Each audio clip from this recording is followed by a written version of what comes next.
నమస్తే, welcome to Abhinav Bharat. Singareni కార్మికులకు దసరా సందర్భంగా శుభవార్త అందింది.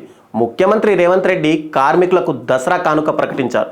సింగరేణి లాభాల్లో 33% వాటా కార్మికులు ఉద్యోగులకు ఇస్తున్నట్టు ప్రకటించారు. గతేడాది సంస్థ ఉత్పత్తి గడించిన లాభాల ఆధారంగా దసరా బోనస్ ప్రకటించింది తెలంగాణ సర్కార్. ఆ లెక్కన చూసుకుంటే సింగరేణిలో పనిచేసే ఒక్కో కార్మికునికి సగటున 1,90,000 చొప్పున బోనస్ అందబోతుంది. దాంతోపాటు సంస్థలోని కాంట్రాక్ట్ కార్మికులకు తొలిసారిగా ఒక్కొక్కరికి 5,000 చొప్పున బోనస్ ఇవ్వాలని ప్రభుత్వం నిర్ణయించింది. తెలంగాణ రాష్ట్ర సాధనలో ముందుండి నిలబడి ఉద్యమాన్ని పతాక స్థాయికి తీసుకెళ్లింది సింగరేణి కార్మికులే అని రేవంత్ రెడ్డి అన్నారు.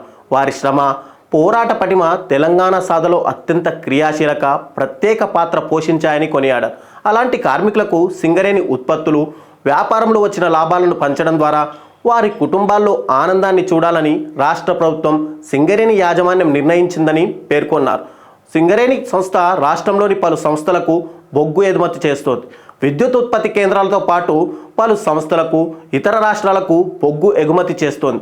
2023-24 సంవత్సరంలో సంస్థకు మొత్తంగా 4,701 కోట్ల ఆదాయం సమకూరింది. ఇందులో సంస్థ విస్తరణ, పెట్టుబడులకు 2,289 కోట్లు కేటాయించగా మిగిలినవి 2,412 కోట్లు. ఇందులో మూడో వంతు అంటే 33% 796 కోట్లను కార్మికులకు బోనస్గా ప్రకటిస్తామని ఉప ముఖ్యమంత్రి బట్టి విక్రమార్క అన్నారు. సింగరేణిలో మొత్తంగా 41,387 మంది శాశ్వత కార్మికులు ఉద్యోగులు ఉన్నారు. వీరికి ఒక్కొక్కరికి బోనస్ కింద సగటున 1,90,000 అందనుంది. ఏడాదికి ఉద్యోగులకు లభించిన బోనస్ 1,70,000 కాగా ఈ ఏడాది మరో 20,000 మేర ఉద్యోగులకు బోనస్ పెంపు లభించింది. సింగరేణి సంస్థలో పనిచేస్తున్న 25,000 మంది కాంట్రాక్ట్ కార్మికులకు చరిత్రలోనే తొలిసారిగా ప్రభుత్వం బోనస్ ప్రకటించింది. ఒక్కొక్కరికి 5,000 చొప్పున బోనస్ను అందజేయనుంది. సింగరేణి ఆర్జించిన లాభాలను భవిష్యత్ అవసరాలకు తగినట్లు పెట్టుబడులు పెట్టాలని తెలంగాణ సర్కారు నిర్ణయించింది.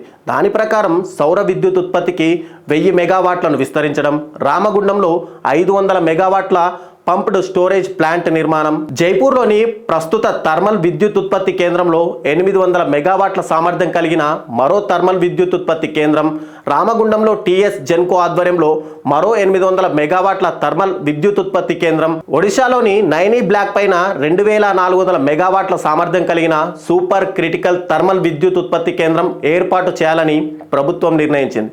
సింగరేణిలో పనిచేసే కార్మికులు, ఉద్యోగుల పిల్లల కోసం నూతన రెసిడెన్షియల్ పాఠశాలలు, ఇంటిగ్రేటెడ్ స్కూళ్ళు, ఏరియా ఆసుపత్రుల ఆధునీకరణతో పాటు హైదరాబాద్లో మల్టీ స్పెషాలిటీ ఆసుపత్రి ఏర్పాటుకు చర్యలు తీసుకుంటున్నామని తెలంగాణ ప్రభుత్వం ప్రకటించింది. సింగరేణి కోసం జీవితాలను పణంగా పెడుతున్న కార్మికుల పట్ల, వారి కుటుంబాల పట్ల ప్రభుత్వం నిబద్ధతతో వ్యవహరిస్తుందని ముఖ్యమంత్రి రేవంత్ రెడ్డి అన్నారు. నాయకులారా, మీ పనితనం మీ అధినాయకులకు తెలియజేయాలనుకుంటున్నారు. ప్రజలారా, మీ సమస్యలను మీ నాయకులకు తెలియజేయాలనుకుంటున్నారు. ప్రజా సమస్యల పరిష్కార వేదిక మీ అభినవ్ భారత్.